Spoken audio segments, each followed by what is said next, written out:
오늘은 누가복음 6장 12절에서 19절 말씀을 통해 소명에서 사명으로 라는 제목으로 말씀을 좀 나누도록 하겠습니다. 오늘 설교를 통해서 다룰 주제는 제자가 된다라고 하는 어떤 부르심, 그리고 이거를 우리가 콜링이라고도 부르기도 하고 소명이라고도 부르기 하는데, 그 소명의 영역 한 파트와 두 번째는 그 부르심을 입은 사람들, 각자의 삶의 자리에서 삶을 살고 그리스도인으로서 증언하고 증거하는 사람들을 사도 혹은 사명의 영역이라고 부르는데, 소명의 영역과 사명의 영역 이 두 가지를 좀 다루도록 하겠습니다. 아직 교회가 조금 낯설거나 신앙생활을 이제 막 시작하신 분들은 조금 어려울 수도 있고 이해하기까지의 과정이 좀 필요할 수도 있겠으나, 이거는 그리스도인이라면 반드시 알아야 될 중요한 내용이기 때문에 오늘 좀 잘 들어보시면서 충분히 이해해 보시면 좋을 것 같습니다. 그리고 오늘 설교는 헨리 나우엔이라고 하는 작가의 아주 유명한 작가죠. 삶의 영성이라는 책의 내용을 일부 소개하게 됩니다. 제가 가장 엄청 좋아하는 책인데, 삶의 영성, 귀향의 영성, 돌봄의 영성이라는 아주 얇고 좋은 책이 있는데, 그 중에 첫 번째 시리즈 중에 삶의 영성이라는 책 일부를 좀 소개하는데, 한번 내용 들어보시면서 나중에 기회 되면 꼭 그 책 3권을 읽어보시면서 오늘의 말씀을 좀 이렇게 해석해봐도 좋겠다라는 생각이 듭니다. 오늘 설교가 마칠 때에는 반드시 여러분 머릿속에 소명이 무엇이구나, 사명이 무엇이구나라고 하는 구체적인 인식과 그것의 연결성과 더 소명을 발견하기 위한 부르심 가운데 응답되어지는 시간이 되길 간절히 소망합니다. 먼저는 그리스도인이 되는 과정에 대해서 한번 이야기를 좀 해보도록 하겠습니다. 개념으로, 우리가 원리로 이야기하자면 그리스도인이 되었다라고 하는 것을 보통 소명이라고 부릅니다. 다들 한 번쯤은 들어보셨을 텐데, 이 소명의 영역과 같은 의미로 표현되어지는 단어들로는, 내용들로는 콜링이라고 하기도 하고요, 부르심이라고 하기도 하고요, 회심하였다, 난 제자가 되었어, 나의 정체성이 달라졌어, 나의 국적이 달라진 것 같아, 신분이 변화된 것 같아 라는 용어들로도 많이 사용하거든 합니다. 소명과 사명은 조금 다른 개념이에요. 사명은 그리스도인이 된 다음에 그의 정체성을 가진 사람이, 그의 나라의 소유가 된 부르심을 입은 사람들이 구체적으로 삶의 어떤 행위를 가지고 삶을 살아내는 삶의 라이프 스타일, 모습을 사명이라고 말하고, 그리스도인이 되었다라고 하는 것은 그거보다 이전 단계에서 소명이라고, 부르심이라고, 정체성이라고 부르는 내용들을 말한다라는 거예요. 그리고 동시에 그리스도인이 되었다라고 하는 것은 교회를 다니기 시작했어 와도 조금은 다른 개념이고 영역입니다. 흔히 학창시절에 자기소개서를 쓰다 보면 설문 응답할 때 종교란에 기독교인이라고 써보신 분들이 제법 있을 수도 있겠는데, 그때 기독교인이라고 작성한다는 것은 실제 자신의 정체성을 깨닫고, 즉 부르심을 인식하고 소명을 인식하고 작성한 사람도 있었겠지만, 반대로 상당수 많은 사람들이 현재 교회를 다니고 있기 때문에 기독교인이라고 작성했을 가능성도 높다는 겁니다. 그렇기 때문에 그리스도인이 된다라고 하는 것과 교회를 다니고 있어라고 하는 것은 다른 영역이기 때문에 두 가지의 영역을 동시에 인식하고 그리스도인이 되는 과정이 반드시 필요하다라는 겁니다. 이게 조금은 이상하게 들릴지도 모르겠습니다. 왜냐하면 순서적으로 보면 그리스도인이 되었기 때문에 교회를 가야 하는 것 아닌가? 라는 인식이 들어오는 거예요. 맞죠? 물론 이론상 맞습니다. 그러나 자세히 현실을 들여다보면 그리스도인이 되기 전에 여러 가지 이유와 요인들로 인해서 교회를 오는 이유들이 반복되어지고 나타나기 때문에, 그게 개인적 욕망이든 어떤 타인의 욕망이든 긍정적이든 부정적이든 그리스도인이 되었다라고 하는 것보다 먼저 교회를 오게 되는 이유들이 발생한다라는 거죠. 그렇기 때문에 교회를 다닌다고 하는 것은 곧 그리스도인이 되었다라고 오해하거나 착각하면 안 된다라는 것입니다. 예를 들어 볼까요? 훌륭한 가정에서 태어나 모태신앙으로 20년간 교회를 한 주도 빠지지 않고 열심히 출석했던 한 청년은 그리스도인일까요? 물론 맞을 수도 있고 아닐 수도 있습니다. 하나님이 아시고 그 개인이 아마도 잘 알 수 있을 텐데, 이런 것처럼 태어나자마자 모태신앙으로 교회를 열심히 잘 다녔다라고 해도 그가 그리스도인이 아닌 경우도 있겠습니다. 이런 것처럼 그냥 문화적으로 내가 그냥 이 자리에 채워서 앉아있다라고 하는 것은 교인으로서 불리겠지만, 그리스도인이 되었다라고 하는 어떤 궁극적인 나의 정체성이 변화됨, 회심이라고 하는 것이 다른 개념이기 때문에 우리는 둘 다를 이해할 수 있어야 된다라는 거예요. 교회를 다닌다고 하는 것과 나의 존재가 변화되는 것은 완전히 다른 영역입니다. 그 말은 무슨 뜻이냐면, 여기에 앉아있는 우리 모두가 단 한 사람도 빠짐없이 당신은 그리스도인이 맞습니까? 라는 질문을 해볼 필요도 있겠습니다. 그러니까 스스로를 의심하라는 것이 아니라 늘 우리는 그것을 점검하면서 나는 정말 제자가 맞는가, 그리스도인이 맞는가라는 질문 앞에 쓸 수 있어야 된다는 거죠. 그리스도인이 되는 방식에는 여러 변수와 이유들이 있습니다. 그리스도인이 되었다라고 하는 이전 단계에서는 누구는 태어나면서부터 이름이 요한이고 요셉이어서 이삭이어서 부모의 교육과 기도로 소명을 인식하고 깨달은 사람이 있는가 하면, 또 누군가는 학창시절 친구 따라 강당 간다고 그냥 여행이나 가보자라고 해서 수련회 따라갔다가 덜컥 예수님을 알게 돼버려서 소명을 인식하는 사람이 있는가 하면, 또 누군가는 삶의 진지한 의미와 성찰을 통해서 이게 뭐지? 진리가 뭐야? 라는 고민 가운데 소명을 인식하기도 하고, 또 누구는 안타깝지만 어떤 힘든 상황들, 고통들을 마주하면서 고난을 마주하면서 소명을 깨닫기도 한다라는 겁니다.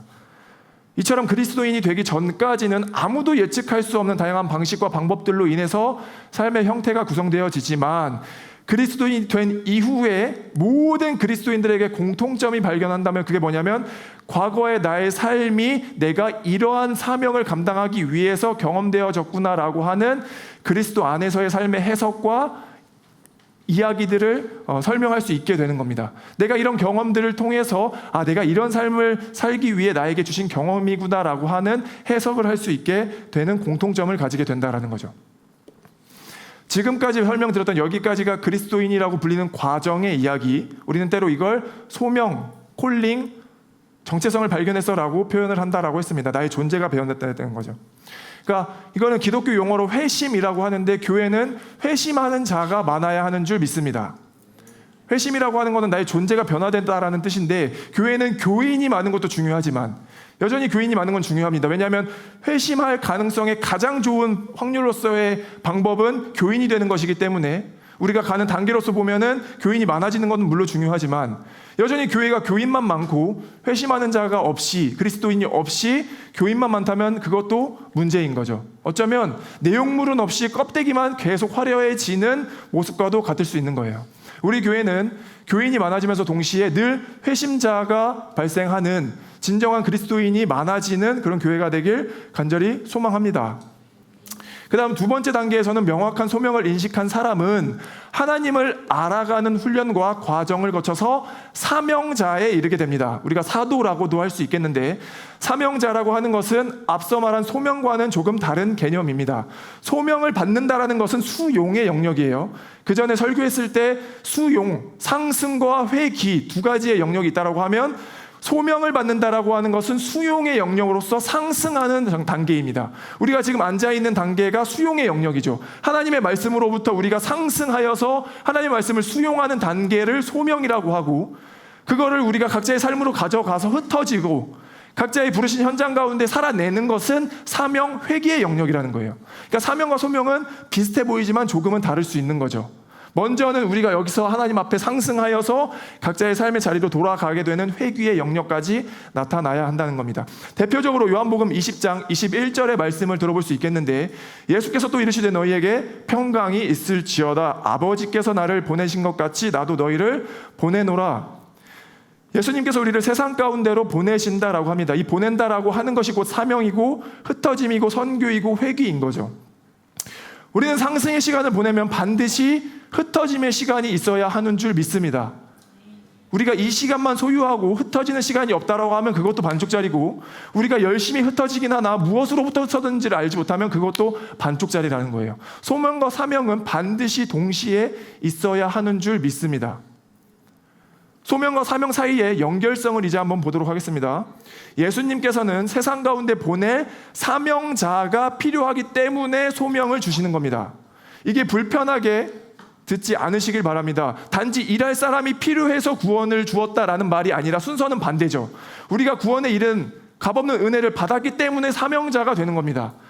예수님께서는 일할 사람이 필요해서 너 구원 받아봐 이래야 되니까라가 아니라, 이미 우리가 값없이 받았던 그 은혜 가운데, 구원 가운데 사명자가 자연스럽게 되어진다라는 거예요.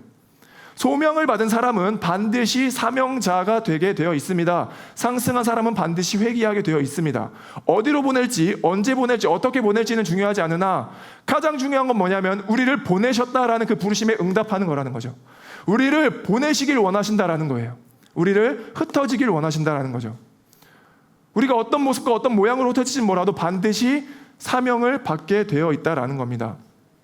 그러나 반대로 사명자라고 해서 반드시 소명을 깨달은 사람은 아닙니다. 사명이라고 하는 것은 보통은 눈에 보이는 어떤 사역의 형태, 봉사의 형태로 나타나기 때문에 누군가가 열심히 사역하고 봉사하고 일한다라고 해서 그가 사명자는 맞을 수 있을지 모르지만 그가 반드시 소명자다라고 볼 수는 없다는 거예요. 왜냐? 우리의 일하심은 우리가 사명을 감당하는 것의 근본적 원리와 동기가 어디서부터 출발했는지를 더 명확히 알 수 있어야 그 소명을 받은 사람이 사명자가 되는 것이지, 무조건적으로 우리가 사명을 가지고 있다라고 해서 건강한 소명을 인식하고 있다라고 볼 수는 없다라는 거예요. 누군가는 자기 자신을 위해서 열심히 일하기도 합니다. 그렇죠? 누군가는 자신의 어떤 만족과 자신의 인정과 자신의 열심을 통해서 사명을 감당하기도 한다라는 거예요. 소명을 받은 사람은 반드시 사명자가 되지만 사명자라고 해서 반드시 소명자라고 볼 수는 없다는 거죠. 우리가 우리의 삶을 열심히 살아갈 때 더 궁극적으로 우리에게 질문해야 될 내용은 뭡니까? 그건 어디서부터 출발했는지, 어디로부터 나오는지를 반드시 알 수 있는 은혜가 있길 간절히 소망합니다. 오늘 본문 13절을 보겠습니다. 날이 밝을 때에 예수께서 자기의 제자들을 부르시고 그 가운데서 12를 뽑으셨다. 그는 그들을 사도라고도 부르셨는데, 이게 캐치가 되는지 모르겠습니다. 보이시는지 모르겠어요. 제자들을 부르시고 사도라고 보내신다는 거예요. 소명을 받고 사명을 감당한다는 거죠. 상승을 경험하고 회귀하는 삶을 살게 된다는 거예요. 날이 밝습니다. 예수님께서 자기의 제자들을 부르셨는데 소명자를 부르시는 거예요. 먼저 나의 말씀을 따라 자기 삶을 버려두고 예수를 따르기 위한 제자들, 소명자를 부르시고 그에게 사명을 부여하시면서 각자의 자리로 흩어지게 하신다는 거예요. 그 가운데 12를 뽑으셨다라고 하는데 사도라는 단어가 헬라어로 아포스톨로포스, 그리고 라틴어로는 미시오라고 하고 영어로는 미션이라고 합니다. 우리나라로는 선교라고 하는데 다 같은 의미예요. 보냈다라는 뜻입니다. 우리가 각자의 자리로 보냄받아짐이 다 선교의 영역이라는 거죠. 근데 그 전에 반드시 우리가 기억해야 될 건 뭐냐면 제자를 부르시고 사도로 보내셨다는, 우리의 부르심 가운데 콜링하시고 그거에 응답하여서 사도로 감당하게 되어진다는 순서를 기억할 수 있길 간절히 소망합니다. 예수님께서 제자를 부르시고 사도로 보내신데 그 사이의 시간을 보통 기독교에서 어떻게 부릅니까? 제자 훈련이라고 부릅니다. 우리가 세워지는 시간, 훈련받는 시간, 기독교 영적 훈련이라고 부르는데, 일반적으로 사회적으로 훈련이라고 하면 우리가 무엇인가를 잘 습득하여서 감당할 수 있게 되는 능력을 개발하여서 공백을 메우고 생산력을 키우는 것을 훈련이라고 합니다. 그러나 여전히 기독교 훈련은 완전히 다른 개념입니다. 기독교에서 말하는 제자 훈련이랄 때, 영적 훈련이라고 할 때 그 훈련은 무엇이냐? 우리가 많은 것을 감당할 수 있는 공백을 메꾸는 것이 아니라 오히려 하나님의 일하실 공백을 비워드리는 게 영적 훈련입니다. 우리가 무엇인가를 더 많이 감당하는 것이 아니라 기독교의 영적 훈련은 무엇이에요? 하나님이 하실 일을 감당할 수 있게끔 그 공백을 내어드리는 거라고요. 그 부르심 앞에 순종할 수 있는 믿음을 주시는 것이 제자의 훈련인 거죠. 삶의 영성이라는 책 중에 일부를 제가 소개하도록 하겠습니다. 읽어드릴게요. 한번 들어보세요.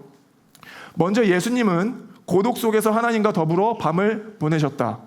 그리고 아침이 되자 사도들을 불러 공동체를 이루셨다. 오후에는 사도들과 함께 나가서 말씀을 전하시고 환자들을 고치셨다. 순서를 잘 보라. 고독이 먼저이고 공동체가 다음이고 사역이 나중이다. 밤에 고독이 있고 오전에 공동체가 있고 오후에 사역이 있다. 나는 사역을 혼자 하려 할 때가 많았다. 그러다 잘 안 되면 사람들을 찾아가 도움을 청했다. 나를 도와줄 공동체를 찾은 것이다. 그래도 잘 안 되면 기도를 하기 시작했다. 그런데 예수님의 가르치는 순서는 거꾸로다. 우선 고독 속에 하나님과 함께 있는 게 먼저다. 다음은 사람들과의 교제, 즉 사명을 함께 실천할 공동체와 더불어 거하는 것이다. 끝으로 그 공동체가 나가서 치유하고 기쁜 소식을 전파한다. 이걸 이해한 상태에서 오늘 말씀 한번 볼게요. 12절. 그 무렵에 예수께서 기도하려고 산으로 떠나가서 밤을 새우면서 하나님께 기도하셨다. 날이 밝을 때 예수께서 자기의 제자들을 부르시고 그 가운데서 12를 뽑으셨다. 사도라고도 부르셨다. 그리고 사도들의 목록이 쭉 나오고 18절. 그들은 예수의 말씀도 듣고 또 자기들의 병도 고치고자 하여 몰려온 사람들이다. 악한 귀신에게 고통을 당하던 사람들을 고침을 받았다. 이게 느껴지시는지 모르겠습니다. 먼저 오늘 제자 훈련에 대한 아주 거시적인 이야기, 큰 이야기를 하고 있는데, 한 사람이 소명을 인식하여서 사명의 단계로 가는 그 사이의 시간을 우리는 기독교적 훈련, 제자 훈련이라고 할 때 이 제자 훈련에 가장 먼저 앞서야 하는 것이 뭐예요? 첫 번째 단계, 고독이라고 말씀하신다라고요. 고독입니다. 고독이 있고 공동체가 다음이고 사역이 나중이다. 12절, 그 무렵 예수께서 기도하려고 산으로 떠나가서 밤을 새우면서 하나님께 기도하셨다. 고독은 하나님과 끊임없는 대화의 시간입니다.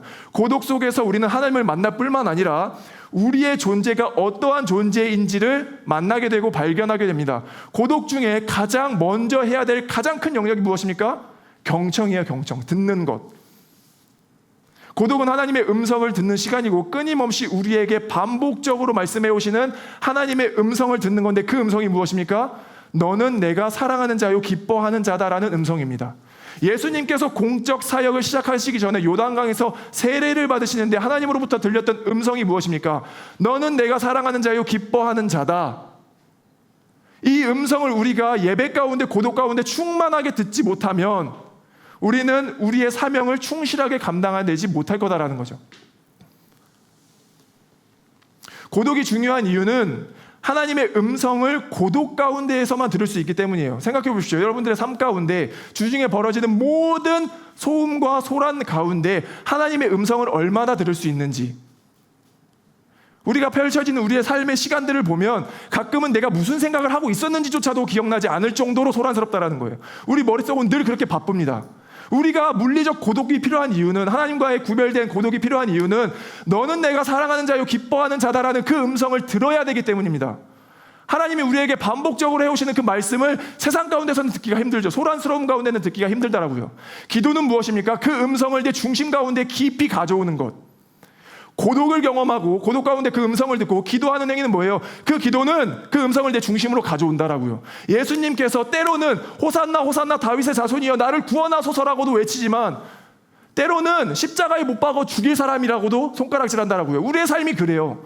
우리가 깊은 고독 가운데 너는 내 사랑하는 자요 기뻐하는 자다라는 음성을 확보하지 못하고 중심 가운데 가져오지 못하고 세상 가운데 나가면 우리는 늘 예수에게 손가락질했던 것처럼 우리의 존재가 멸시당하고 부정당하고 그런 일들을 계속 겪게 될 수밖에 없다라는 거죠.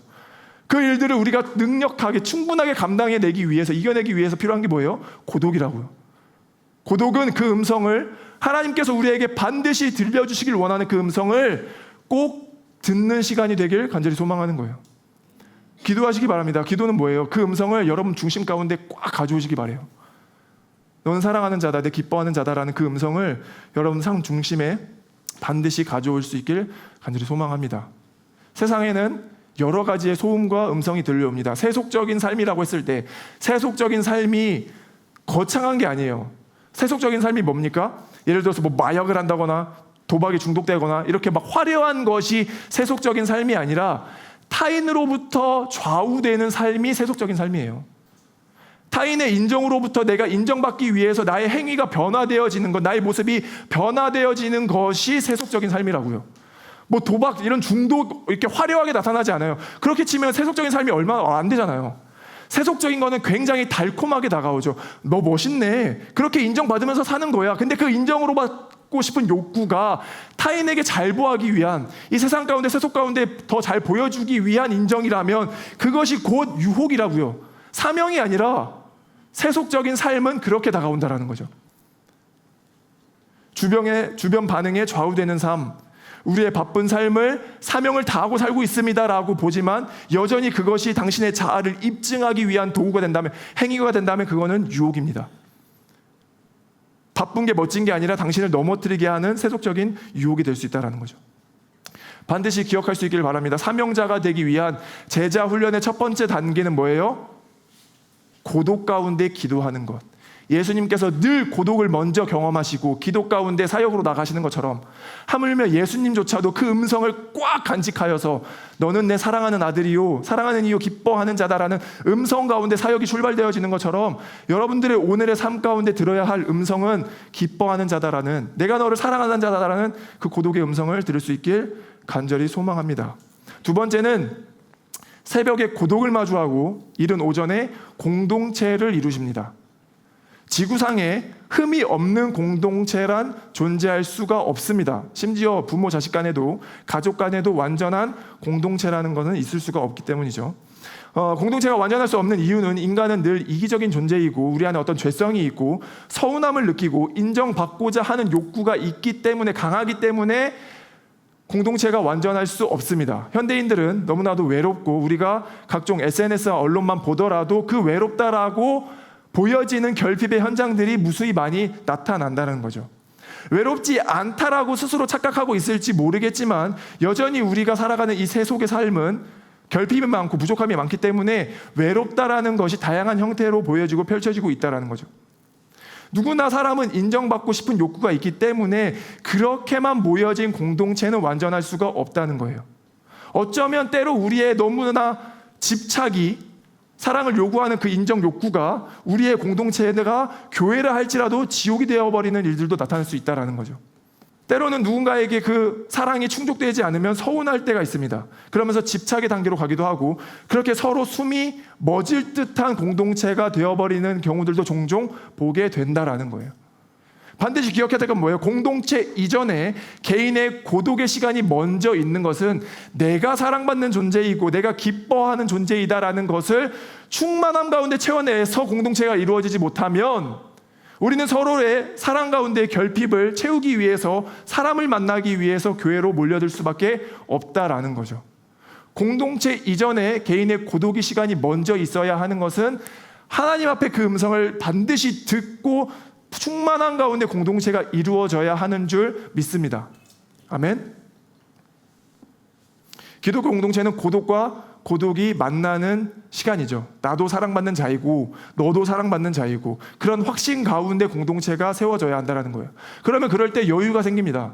때로는 이 사람과 너무 가까워요. 너무 좋아요. 관계가 잘 세워지는 것 같아서 기쁘다가도 때로는 어쩔 때 이 사람과 갑자기 서먹해지는 느낌도 들죠. 서운함도 발생한다라고요. 감정을 통제할 수는 없겠지만 그 이상을 가지 않는 것은 신뢰 가운데 가능하다라는 거예요. 너도 사랑받는 존재이고 나도 사랑받는 존재이고 우리는 하나님으로부터 부르심을 입은 소명받은 자다라는 우리의 공동체의 어떤 확신 가운데 공동체가 있어야 그 결핍을 이겨낼 수 있는 힘이 생기지, 때로 서운해진다라고 해서 무너지거나 내가 뭐 잘못했나? 내가 서운하게 했나? 나의 부족함이 드러나는 건가? 우리 공동체는 나는 사랑받을 자격이 없는 건가라고 접근하기 시작하면 그 공동체는 서로에게 집착하게 되는, 교회라고 부르지만 지옥과도 같은 모습으로 나타날 수도 있다는 거죠. 때로 공동체가 피곤하고 힘들게 느껴질 때 우리는 왜 그럴까 분석해 볼 수 있을 것 같아요. 정말 무언가 원인이 있을 수도 있겠지만 오늘 접근해 보고자 하는 건 뭐냐면 내가 내 안에 충만한 하나님의 음성을 듣고 있지 못하는 건 아닌가. 너는 사랑하는 자요 기뻐하는 자다라는 충만한 가운데 우리 공동체를 바라보고 그렇게 사랑이 흘러 넘쳐가야 이 공동체가 건강해지는데 나는 오히려 하나님께 그런 음성을 듣고 있지 못한 건 아닌가? 오히려 내 안에 결핍이 있는 건 아닌가? 그런 것들을 한번 고민해 볼 수도 있겠다라는 거죠. 반드시 기억하고 싶은 건 뭐냐면 공동체 이전에 개인의 고독의 시간이 먼저 존재한다라는 거. 그 음성을 들을 수 있는 저와 여러분이 되길 간절히 소망합니다. 용서와 기쁨의 훈련을 할 수 있는 것이 곧 공동체고 그런 공동체가 되어지길 소망합니다. 훈련의 마지막 단계, 소명을 받고 공동체로 훈련을 받아지고 세상으로 파송되어 나아가는 것, 그것이 마지막 단계입니다.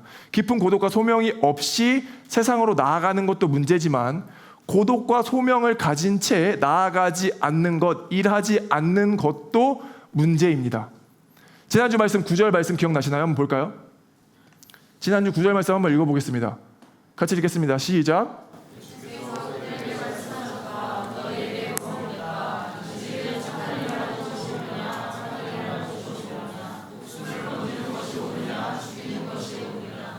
아멘. 지난주 9절 말씀이었는데 조금 뭔가 모르게 불편해요. 예수님께서 너무 극단적으로 말씀하시는 건 아닌가 하는 생각도 듭니다. 안식일에 착한 일을 하는 것이 옳으냐 악한 일을 하는 것이 옳으냐. 그러니까 착한 일 아니면 뭔가 다 나쁜 악한 일이다라고 말씀하시는 건가? 왜냐하면 우린 때로 선한 일을 하지 않았다 할지라도 생명을 살리는 일은 못했다 할지라도 그렇다고 죄인은 아니었잖아요. 나쁜 일은 하지 않았잖아요. 라는 인식 가운데 이 말씀을 본다면 뭔가 예수님께서 너무 극단적으로 말씀하시는 건 아닌가라는 생각도 불편함도 들 수 있겠다라는 거죠. 저는 책에서 이런 말을 보게 됐는데 무슨 말이었냐면 소극적으로 선을 행하지 않는 것은 적극적인 악을 행하는 것이다. 저는 이 말씀 가운데 어느 정도 이런 의미가 포함되어 있을 수도 있겠다라는 생각이 들었습니다. 우리는 때로 아무것도 하지 않으면서 합리화할 수도 있겠죠. 주님, 제가 선을 행하진 않았지만 그렇다고 해서 누구를 미워하거나 때리거나 나쁜 짓을 하지 않지 않았습니까? 저는 죄인은 아니지 않습니까? 라고 하는 것으로 합리화를 할 수도 있겠으나, 우리가 어떤 기회가 주어지고 선을 행할 수 있는 상황이 되었을 때 소극적으로 나는 중립이 좋아, 이 정도가 좋아 라고 선을 행하지 않는 것은 적극적으로 악에 가담하는 것일 수도 있겠다라고요. 예수님께서 선을 행하는 것이 옳으냐, 악한 일을 하는 것이 옳으냐, 너는 선을 행할 수 있는 상황이 있었음에도 불구하고 하지 않았다는 것은 악한 일을 하는 것은 아니냐라는 질문으로도 우리가 해석해 볼 수 있겠다라는 거죠. 제자훈련의 마지막 단계에는 적극적인 선을 행하는 단계에 이르게 됩니다. 19절, 온 무리가 예수에게 손이라도 대보려고 애를 썼다. 예수에게서 능력이 나와서 그들을 모두 낫게 하였기 때문입니다. 이 세상은 예수님에게 손이라도 대보려고 하는 많은 결핍의 사람들이 존재하는 것 같습니다. 물론 그들은 나는 결핍이 있습니다라고 말하지도 않고 저는 예수님이 필요합니다라고 말하진 않지만, 어느 정도 우리가 동의할 수 있겠는 거는 우리 모두는 다 결핍의 덩어리들이라는 거죠. 늘 우리는 그래서 허공을 떠돌면서 그것을 채우기 위해서 바쁘게 살아가는데, 때로는 그것이 타인으로부터의 인정과 사랑일 수도 있겠고, 내가 더 열심히 멋진 모습으로 살아가는 것이 좋겠다라고 하는 인식일 수도 있겠고, 모르겠지만 어떤 다양한 형태로 결핍이 세상 가운데 드러나고 나타나고 있죠. 저는 그것이 마치 예수님께 손이라도 대보려고 하였다라고도 보여진다라는 거죠. 어떤 충만한 사랑과 너는 그대로 괜찮아 라고 들을 수 있는 그 음성이 현대에 너무나도 필요한 메시지가 아닌가. 오늘 고독 가운데 우리에게 들려주시고 싶은 그 음성, 너는 내가 사랑하는 자요 기뻐하는 자다라는 그 음성이 현대에 너무나도 많이 필요한 거죠. 여러분들이 삶에서 만나는 모든 사람들에게 그 음성이 그렇게 표현되지 않다 하더라도 여러분들이 충분히 위로할 수 있고 회복할 수 있는 존재들로 사용되어질 수 있다고 믿습니다. 그것이 곧 사명의 단계로 나아가는 거죠. 누구는 음악으로도 할 수 있겠고, 누구는 누구를 가르치는 일로도 할 수 있겠고, 누구는 같이 밥 먹어주는 일로도 할 수 있겠고, 그가 고통스러워하는 어떤 결핍 가운데, 부족한 것들을 끊임없이 찾아 떠돌아다니는 그 결핍 가운데, 예수님께 손이라도 대보려고 하는 그 결핍 가운데 여러분이 친구가 되어서 같이 있어줌으로 그것들을 충족시켜 나갈 수 있다는 거죠. 마지막 우리가 세상 가운데 파송되어져 흩어져 나가는 건 뭐예요? 사명의 일을 감당하는 건데, 그것이 엄청 거창한 일로 번식되는 것이 아니라, 변화되는 것이 아니라 여러분들의 삶에 그런 존재들을 같이 위로하여 줄 수 있고 만나줄 수 있는 그런 일들로도 충분히 감당할 수 있다라는 생각이 듭니다. 아멘.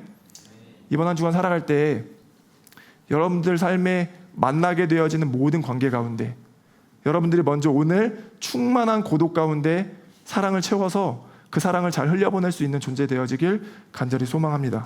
아멘. 오늘 설교 주제가 소명에서 사명으로라는 제목으로 말씀을 나누었는데, 반드시 좀 인식되었으면 좋겠어요. 소명이라고 하는 것이 무엇인지, 또 사명이라고 하는 것은 그럼 무엇인지, 소명에서부터 출발해서 사명의 단계로 가는 하나님께서 우리를 부르고 계신다라는 그 음성 가운데 반응되어질 수 있는 여러분이 되길 간절히 소망합니다. 근데 꼭 기억했으면 하는 게 뭐냐면, 결국 마지막은 사명으로 끝났거든요. 이 사명이라고 하는 것은 어쨌든 형태로 나타나요. 우리 삶의 어떠한 방식과 내용물로 나타난다고요. 눈에 드러나는 것이다 보니까 인간은 눈에 나타난 것으로부터 영향을 많이 받죠. 그러니까 사명에 포커싱이 빡 돼버린다라고요. 그런데 사명이 중요한 건 아니에요. 저는 사명은 값없이 그냥 거저 나오는 어떤 모양이라고 봐요. 진짜 우리가 확보해야 되고 반드시 기억해야 될 건 뭐냐면, 그것이 어디로부터 출발되어지는지, 소명이거든요. 근데 그 소명도 화려하게 나타나지 않아요. 갑자기 막 제자들을 부르시는 것처럼 너 오늘부터 소명받은 자야, 콜링이야 라고 나타나지 않고, 소명의 가장 첫 단계는 뭐냐면 나의 존재를 보시는 하나님을 발견하는 것, 하나님이 나에게 들려주시는 음성을 듣는 것, 내가 너를 사랑하는 자야, 기뻐하는 자야, 이 세상 가운데 들려지는 음성 가운데 구별하여서 그걸 기도로 내 중심 가운데 꽉 가지고 와. 존재죠. 존재가 변화되는 게 소명이잖아요. 그쵸? 부르심에 응답하는 게 회심이 소명인데, 그 소명의 가장 첫 단추가 뭐냐면 그 음성을 반드시 들을 수 있어야 되는 거죠. 믿으시기 바랍니다. 믿으시기 바래요. 여러분들에게 들려주고 싶으신 음성입니다. 하나님께서 오늘 우리 공동체 가운데 하고 싶으신 말씀이에요. 너는 내 사랑하는 자요 기뻐하는 자다. 우리가 사명에 포커스 되는 게 아니라 그 소명으로부터 우리의 사명을 기꺼이 즐겁게 넉넉히 소망 가운데 감당할 수 있는, 힘들게 쥐어짜지 말고, 그치, 하나님 내가 그런 존재죠, 내 안에 충만하게 채워진 그 사랑으로 그냥 하는 거예요. 그렇게 살아가는 것만으로도 충분히 우리는 사명이 될 수 있습니다. 소명으로부터 사명을 감당할 수 있는 귀한 한 주 되길 간절히 소망합니다.